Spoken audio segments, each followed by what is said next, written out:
जनाब ने आज रात में एक वीडियो डाला है जो 11:15 का है।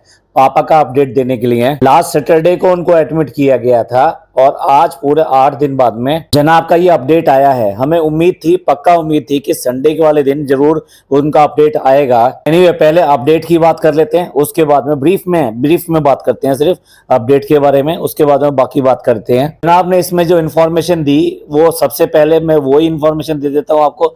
एटलीस्ट आप इस समय जो है उनके पापा जो है पहले से काफी बेटर हैं।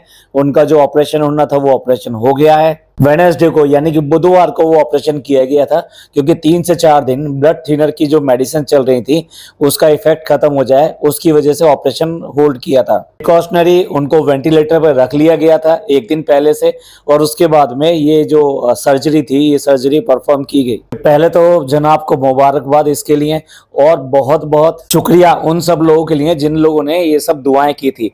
मैं पर्सनली इससे बहुत ज्यादा अटैच था, क्योंकि ये इनके फादर की बात थी और मैं अपने फादर से बहुत ज्यादा प्यार करता था। अभी वो इस दुनिया में नहीं है, अल्लाह उन्हें जन्नत में आला मुकाम अदा फरमाए। क्योंकि देखिए, जो भी बातें करते हैं वो बेसिकली इनकी जो दिखाई देता है उसके ऊपर बात करते हैं। पापा से या इनके किसी भी फैमिली मेंबर से हमें किसी का भी कोई वो नहीं है।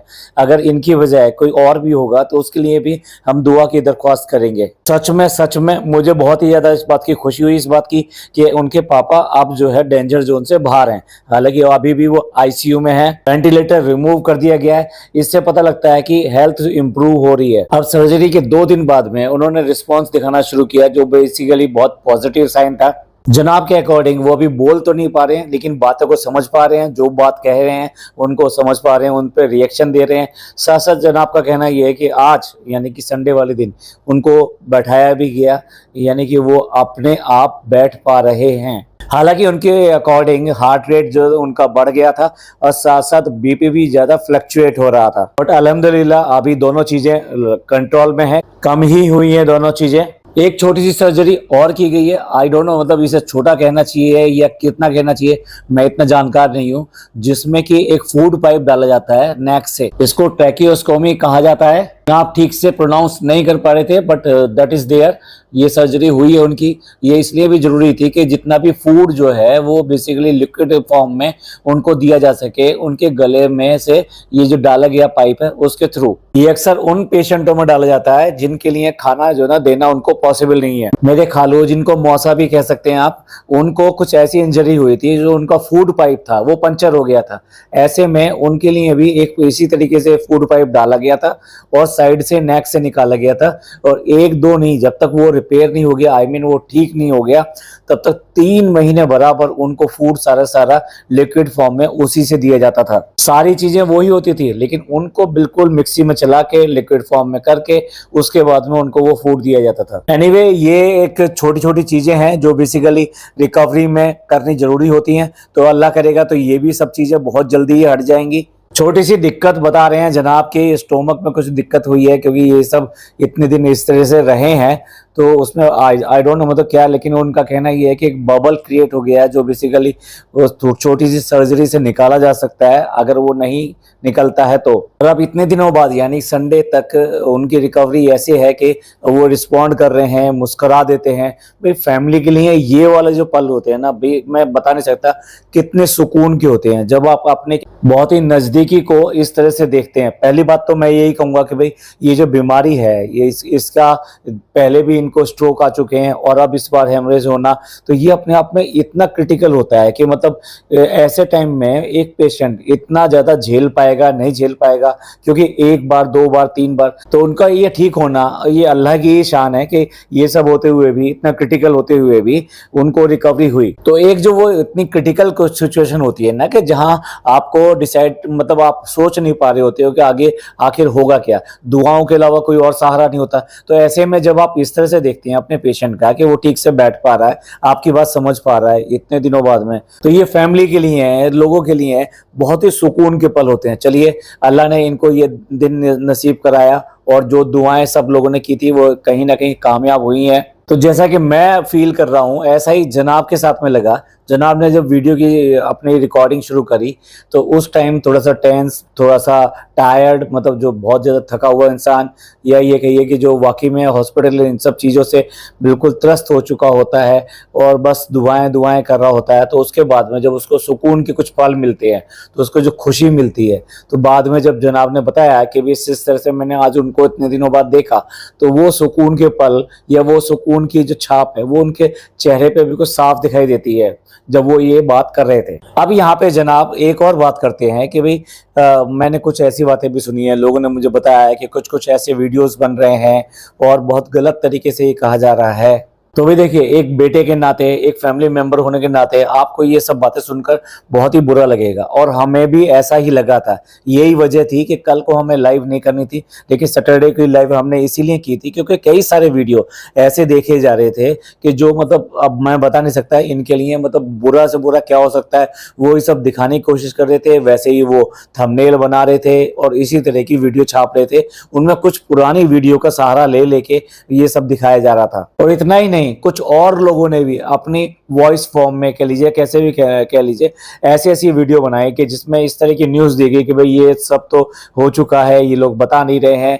और उसके में इनकी फैमिली मेंबर ही कह सकते हैं, निक्कू का भी नाम लिया गया, और उसके बाद में भी ये बात कही गई कि ऐसा है और ऐसा हो चुका है, लेकिन ये लोग बता नहीं रहे हैं। और कुछ ने ये तक कहा कि भाई उनके एक एक करके सारे ऑर्गन जवाब दे गए हैं, उन्हें आईसीयू में रखा गया है, और अब बस आप मैं इतनी ज़्यादा और ज़्यादा कहना नहीं चाहता, अब इसको समराइज करना चाहता हूं मैं, इसलिए ये बातें कहना ही नहीं चाहता।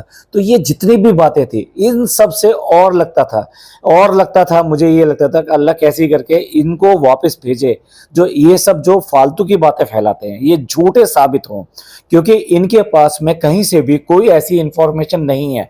उसके बाद में इतना दावे के साथ में इस तरह की वीडियो बनाना, इस तरह की इंफॉर्मेशन फैलाना, ये कितना गलत चीज है। पता नहीं यार, ये लोग जो खुदा से भी डरते हैं या नहीं डरते हैं, या वहां से भी सब कुछ लिखवा के ले आए हैं।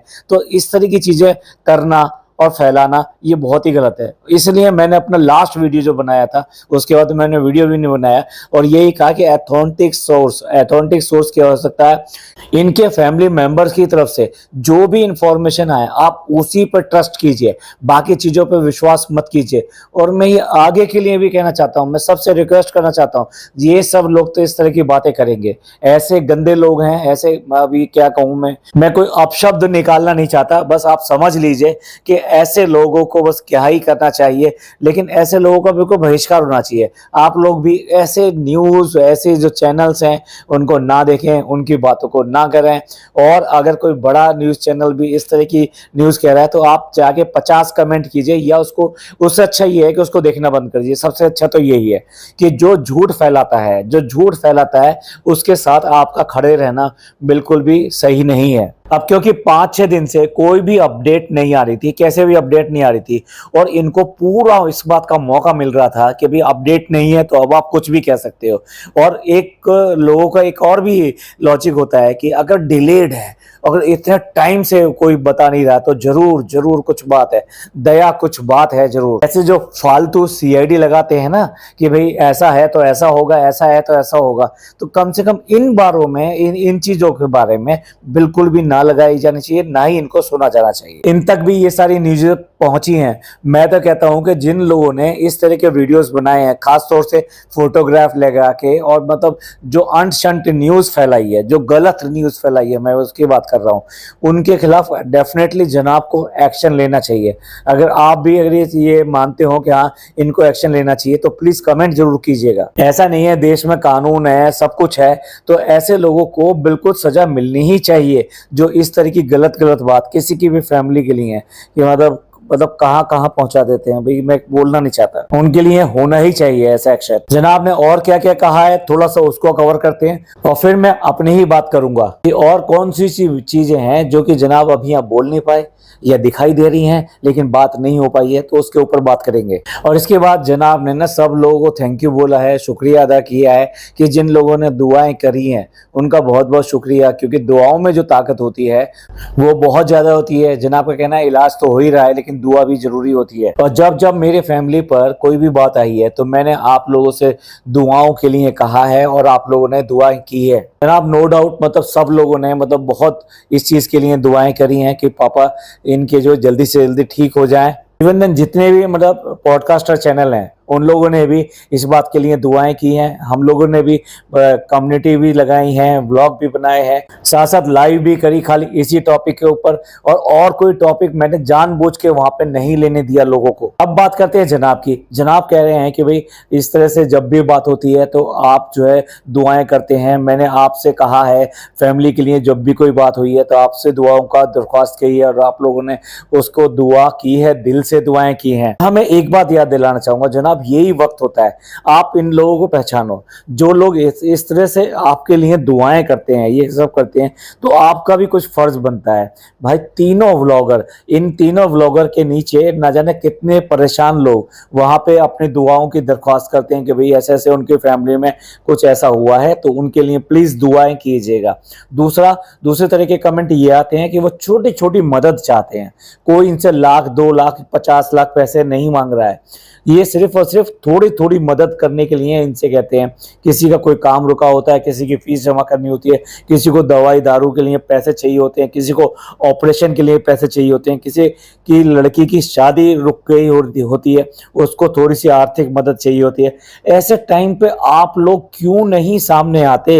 ये सब मौके हैं, अल्लाह तुम्हें मतलब ये बता रहा है कि देखो ऐसे ऐसे मौके आते हैं और दुआओं का असर ये होता है। तो आप लोगों को भी आना चाहिए। उन व्लॉग के नीचे कम से कम एक कमेंट जो दुआओं वाले हैं, तुम्हारी जितनी पीआर टीम है सबको लगा दो, सबको लगा दो। लेकिन जहां किसी ने अगर कोई दुआ के लिए दरख्वास्त की है वहां पे आपका कमेंट जरूर आना चाहिए, क्योंकि वही वाली बात है कि हम अगर कुछ कहेंगे तो हो सकता है कुछ हजार लोग जो है दुआ करें, लेकिन अगर ये लोग कहेंगे तो कुछ लाख लोग दुआ करेंगे और उस कमेंट की वजह से बहुत सारे लोग कमेंट भी करेंगे और दुआएं भी करेंगे। इसके साथ साथ जो आपसे बन पड़ता है, जरूरी नहीं है कि किसी ने, मान लीजिए किसी ने, मैं तो ये कह रहा हूं पैसे भी मांगे, चलिए उसने 1 लाख रुपए मांगे, आपसे जो बन पड़ता है, आपने कहा मन करता है कि उसे 25,000 से, 20,000 से, 50,000 से, ये 10,000 से जो भी आप मदद कर सकते हो वो आप उसकी चुपचाप मदद कर दीजिए। अरे उसके पास कुछ तो पहुंचेगा। लेकिन इन तीनों व्लॉगर से ये सब चीजें नहीं होती। मैं तो इस प्लेटफॉर्म के माध्यम से यही कहना चाहूंगा कि भाई आप भी जिस तरह से दूसरों से दुआएं लेते हो, दूसरों से मदद लेते हो, ऐसे आप दूसरों की मदद भी करो। अल्लाह अपने आप ही आपकी ये सब मुश्किलें आसान कर देगा। अब जिस तरह से डब्बा ने अपना एक व्लॉग बनाया और एक छोटी बच्ची का इंट्रोडक्शन कराया, सब लोगों से, दुनिया से इंट्रोडक्शन कराया कि इसकी जान बचाने के लिए बहुत ज़्यादा पैसा इकट्ठा करने की जरूरत है, तो प्लीज़ आप इनको जो डोनेट कीजिए। और ये भी कहा कि मैं इस वाले व्लॉग की जितनी भी कमाई है वो इनको दे दूंगी। और उसके बाद में पता चला कि उनको वो पैसे नहीं दिए गए। तो ये चीज़ें गलत हैं। अगर दिल से आपके नहीं मन कर रहा था कि भाई आप ऐसा काम करो तो आप गए क्यों? लेकिन अगर गए थे तो करना चाहिए था। भाई ये अल्लाह को भी बुरा लगता है। और ये क्या ही कहें, आप दूसरे लोगों के लिए इन्फ्लुएंसर बनते हो तो कैसे इन्फ्लुएंसर बन पाओगे अगर इस तरह की हरकतें की जाएंगी? अब देखिए आज जनाब का आ गया है तो डेफिनेटली कल जो है डब्बा का भी आएगा और वो भी आके यही बात कहेगी कि बहुत बहुत शुक्रिया आप सब लोगों का दुआ करने के लिए और आप लोगों के एहसानमंद हैं, आप लोगों ने बहुत अच्छा किया। लेकिन वही वाली बात है, आप दूसरों के लिए कह तो रहे हो पर आपको भी करना चाहिए। एक बात और नोट करिए जनाब, जो ना जब वीडियो अपनी स्टार्ट करते हैं तो पता नहीं क्यों नीचे इन्होंने कुछ लिख रखा है, या टेलीप्रॉम्प्टर टाइप से समझ लीजिए, कुछ भी समझ लीजिए। आप ध्यान दीजिए, वो कुछ बोलते हैं उसके बाद में नीचे देखते हैं और उनकी आंख की जो पुतलियां हैं यानी कॉर्निया है वो इधर से उधर जाता है। वो कॉर्निया इधर से उधर तभी जाता है जब आप किसी चीज को रीड कर रहे होते हैं। तो जनाब ने पता नहीं पहले से ये स्क्रिप्ट लिखी थी या नहीं लिखी थी या कैसे था, या ये वाली चीजें लिखी थी थी क्या क्या पॉइंट पे आज मुझे बात करनी है, लेकिन ऐसा मुझे फील हुआ। आप लोग भी इसको नोट कर सकते हैं। सेकेंडली, जैसे मैंने पहले भी कहा, जनाब इसमें वाकई में पहले वाले की तुलना में इस वाले वीडियो में ज़्यादा थके हुए दिखाई दिए, परेशान दिखाई दिए, लेकिन चेहरे पे एक सुकून भी दिखाई दिया। जब उन्होंने ये कहा कि पापा को ऐसा देखने के बाद में हमें बहुत अच्छा लगा, तो वो सब दिखाता है कि आदमी कितनी परेशानी में रहा है और कैसे रहा है, और चेहरे पे जो दिखाई देती है थकावट और ये सब जो, इसलिए ऐसे कमेंट भी देखे मैंने जो लोग कह रहे हैं कि भाई आप थोड़ा सा रिलैक्स हो जाओ, थोड़ा सा रेस्ट लो। अब देखिए, कुछ भी सही, हम इनकी हरकतों पे, इनकी चीजें देखकर कितने ही हाईलाइट करते हो, पर किसी को भी प्रॉब्लम में देखकर हम भी ऐसे नहीं हैं जैसे आप लोग हैं, जैसे भोले भाले सब हिंदुस्तानी हैं, वैसे ही हम लोग भी हैं। इसके बाद में जनाब जो जिक्र करते हैं निक्कू का, कि एक और खुशखबरी है, अल्लाह जहां इस तरह की चीजें चल रही होती हैं वहां कोई खुशखबरी भी अचानक ही ऐसे दे देता है, तो उसकी खुशखबरी भी आई। और उसकी भी जो वाइफ, उसकी जो प्रेगनेंस थी, तो उसको एक बेटी यानी कि लक्ष्मी कह लीजिए, एक लक्ष्मी आई है उसके लिए, और इस बात से वो भी बहुत खुश है कि वो उसको लक्ष्मी आई है। लेकिन यहाँ एक बात नोट करने वाली बात है, जनाब ने ये बताया कि मैंने कहा इसको कि तुम चले जाओ, तुम्हारे घर पे इस तरह का है, लेकिन वो बंदा वहां से गया नहीं। और जनाब ये भी कहते हैं कि हमने जिंदगी में कुछ कमाया हो नहीं कमाया हो, पर ऐसे लोगों को जरूर कमाया है। ये मैं भी कहूंगा, इनके पास जो लोग हैं ना, इनकी जो लॉयल्टी है, वो डी दादा हो, निक्कू हो, ये सब लोग हों, इनकी लॉयल्टी वाकई में मतलब ये शब्दों से दूर है, ये पैसे से दूर है। ये सुना तो यही है कि पैसे तो बहुत ज़्यादा नहीं देते ये, लेकिन उसके बाद में भी इन लोगों की लॉयल्टी इनके साथ में बहुत ज़्यादा है। और ऐसे वक्त पे भी वो निक्कू यहाँ से नहीं गया और ये कहा कि नहीं, आपके पापा क्योंकि आईसीयू में हैं, तो मेरा मन नहीं कर रहा कि मैं आपको छोड़कर जाऊं। और साथ साथ उसने ये भी बताया कि उसकी वाइफ ने भी यही कहा है कि नहीं, तुम वहाँ पर ही रहो और यहाँ पर नहीं आओ। भाई ये एक और उदाहरण है इस बात का कि हम लोग किस तरीके से एक दूसरे की बीमारी में, बुरे वक्त में किस तरह से काम आते हैं, सब चीजें भूल कर, अपना दुख भूल कर एक दूसरे को कितना काम आते हैं। ये वाकई में ये एक ऐसा उदाहरण है जो सबको देखना चाहिए और सीखना चाहिए और अपनी जिंदगी में लाना चाहिए। लेकिन अगेन मैं बार बार जो ये बात हाईलाइट करना चाहता हूँ, ये लोग ऐसा नहीं करते हैं। जब निक्कू की वाइफ प्रेग्नेंट थी और उसको डॉक्टर के दिखा के लाना था, तो मैडम ने एक एफर्ट लिया, दैट्स गुड, बहुत अच्छी बात है। मैडम ने एफर्ट लिया कि उसको उसके अपनी गायने के पास लेके गई, उसको चेकअप कराने के लिए, सब करने के लिए, लेकिन उसके लिए वो अपनी गाड़ी में बैठाकर उसको नहीं ले जा सकी। देखो वो प्रेग्नेंट लेडी थी, लेकिन वो जो ट्रेन्स होती हैं, लोकल ट्रेन वगैरह होती हैं, उनमें 50 किलोमीटर से दूर वो वहाँ पे गई है और वहाँ हॉस्पिटल में उसने दिखाया है। उसके बाद में वहाँ से चल दिए। अरे यार, वो इस हालत में प्रेगनेंसी में इतनी दूर से आई है और तुम वहीं जा रहे हो जहां ये रहते हैं, उससे ही थोड़ा आसपास ही ये निक्कू और डी दादा ये सब लोग रहते हैं। तो ऐसे में तुमने उसको क्यों करके हेल्प नहीं दी? ये उस दिन बहुत अखरा था। और जनाब और मैडम जो है फिर वापस आ गए, चाहते तो उसको बैठा कर ला सकते थे और उसको कोई नियरेस्ट प्लेस पे छोड़ सकते थे। मैं ये नहीं कह रहा उसके घर छोड़ के आते, लेकिन भाई यहाँ पर थोड़ी सी यहाँ पे कमी रह गई। जबकि उसकी तरफ से देखिए, वो ऐसे हालत में भी वो वाइफ उसकी यही कह रही है कि नहीं, तुम वहां पर रहिए, और निक्कू ने भी ऐसा ही किया। जनाब ने सही कहा कि जो लोग मतलब भाग्यशाली होते हैं, बहुत ज़्यादा तकदीर वाले होते हैं, अल्लाह उनको जो है बेटी से नवाजता है। तो हमारे यहाँ इस्लाम में भी बेटी को बहुत बड़ा दर्जा दिया गया है। निक्कू को भी भाई मेरी तरफ से बहुत बहुत मुबारकबाद। साथ साथ जो उसने ये मानवता वाला कार्य किया है, इसके लिए भी वो बहुत ज़्यादा बधाई का पात्र है। चलिए, मिठाई खा ली गई और उसके बाद में एंट्री होती है मैडम की। मैडम की एंट्री बिल्कुल भी ऐसी नहीं लगी कि मैडम कहीं से भी एक हॉस्पिटल की थकान उनके चेहरे पे दिखाई देना, वैसे खुद भी वो बीमार हैं ऐसा सब लोग बोलते हैं। ये उनके चेहरे पे इस तरह के कोई भी भाव ना, उनके हाव भाव इस तरह के थे, जिस तरह से उनका बोलना था, ये सब करना था, कहीं से भी नहीं लग रहा था कि पापा इस समय हॉस्पिटल में है। पर लेकिन नहीं, बहू रानी के लिए क्या क्या नहीं किया पापा ने, कितने कितने इमोशनल दिखाए। लेकिन बहू रानी बिल्कुल इमोशनल नहीं दिखाई दी। अब लोग बाग कह देने के लिए आ जाएंगे कि क्या वो रोती हुई दिखाई देती? ना ना ना ना ना, रोने से इमोशन नहीं दिखाई देते। तो चलिए अपडेट, पापा अब सही हो गए हैं मतलब काफ़ी हद तक सही हैं।